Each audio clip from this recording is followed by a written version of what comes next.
পশু দেখতে হলে আজকাল আর বন জঙ্গল কিংবা চিড়িয়াখানায় যেতে হবে না, মানুষরূপী পুরুষদের দেখুন।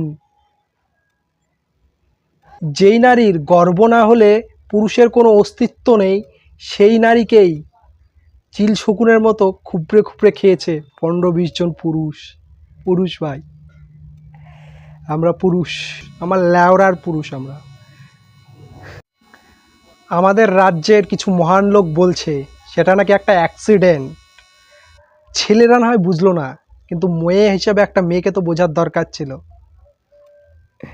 সেই নারীর মূল্য লাগিয়ে দিল 10 লক্ষ টাকা। বলছি দিদি, আপনাকে না আমরা পশ্চিমবঙ্গবাসীরা মিলে উল্টো 10 লাখ টাকা দেই, আপনি সেই নরপিশাচদের না জনগণের মাঝে নিয়ে এসে এমন নির্মমভাবে তাদের মৃত্যুদণ্ড দিন যেন আর কোনো ধর্ষক ধর্ষণ করার আগে চিন্তা করে।